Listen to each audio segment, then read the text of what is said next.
ဒီမြင်းကြားလေးကတော့သူ့အမေကိုပွတ်တက်ပြီးနေပါတယ်။အဲဒီနောက်သူမဟာ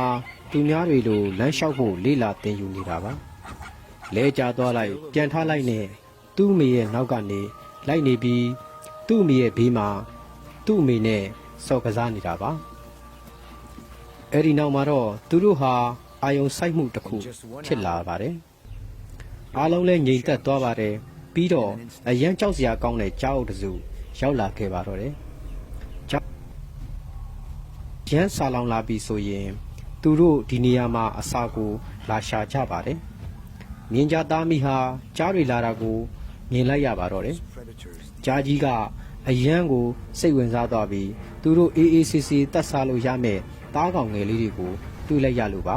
။အဲဒီနောက်မှာမြင်းကြားတွေနဲ့ကျွေးရိုင်းတွေဟာကြားအုပ်ကိုတွေ့လိုက်ရပါပြီ။အားလုံးကြောက်လန့်ပြီးထွက်ပြေးကြကုန်ပါတယ်။မြင်းကြားသားမိကတော့အရင်ဆုံးတွေးလိုက်ပြီးကလေးကသူတို့လွတ်မြောက်အောင်ပြေးဖို့စဉ်းစားထားပါတော့တယ်။သူတို့ဟာအရင်ဆုံးဆိုသလိုထွက်ပြေးကြပါတယ်။သူတို့နဲ့အတူမြင်းကြားတွေရောကျွေးရိုင်းတွေရောပြေးကုန်ပါပြီ။အားလုံးပြေးနေကြကိုမြင်းကြားငယ်တစ်ကောင်ကအစာကိုအာယုံစိုက်စားနေတော့သူတစ်ကောင်ပဲကြံခဲ့ပါတော့တယ်။သူလည်းကြားတွေကိုတွေးလိုက်ရပြီးသူလည်းကြောက်လန့်သွားပါပြီ။ကြားကြီးကမြင်းကြားငယ်ရဲ့ဘေးကိုကတ်လာခဲ့ပါတယ်။ပြီးတော့နောက်ကခွေးတွေနဲ့ကြားတွေဟာလည်းကြားကြီးရဲ့နောက်ကနေထပ်ပါလာပါတယ်။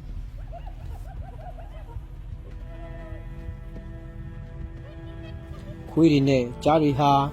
နောက်ကနေပြေးလိုက်ပါတော့တယ်။သူလည်းလွတ်မြောက်အောင်ပြေးဖို့စဉ်းစားပြီးပြေးနိုင်တဲ့ညထပ်ပြေးပါတော့တယ်။အရင်မြန်ဆန်လုံးနဲ့ကြားကြီးဟာမြင်းကြားငယ်လေးကိုလှမ်းအုပ်လိုက်ပါတော့တယ်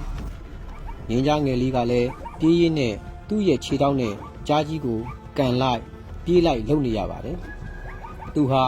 အရန်တန်မာတဲ့ကြားကြီးကိုအမျိုးမျိုးရှောင်တိန်ပြီးပြေးနေပါတော့တယ်။ဒီလိုနဲ့ပဲမြင်းကြားသားမိကတော့အရင်ဆုံးကြားအုပ်ကိုတွေးလိုက်လို့သူတို့သားမိဟာအဝေးကိုရောက်နေပါပြီ။ကြံခဲ့တဲ့မြင်းကြားငယ်ကလေးကတော့ကြားတွေရဲ့အပြေးလွှားအသက်ပုတ်နဲ့လူနေရပါတယ်။မြင်းကြားလေးဟာပြင်းပေါ်လဲကျသွားပါတော့တယ်။ကြံခဲ့တဲ့မြင်းကြားငယ်ကလေးကတော့ကြားတွေနဲ့အပြေးလွှားအသက်လူနေရပါတယ်။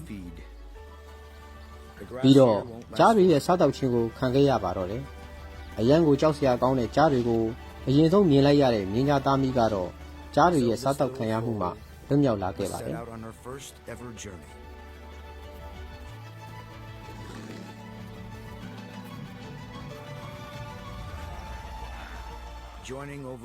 မြင်းကြားသားမိဟာသူတို့အုပ်စုနဲ့ပြန်တွေ့ပြီးအသက်ဘေးမှာလွတ်မြောက်သွားပါတယ်။အစာကိုဖုံးစားပြီးကြံခဲ့တဲ့မြင်းကြားငယ်ကလေးကတော့ကြားတွေရဲ့အစာဖြစ်ကြံခဲ့ပါတော့တယ်ဗျာ။အားလုံးကျေးဇူးတင်ပါတယ်။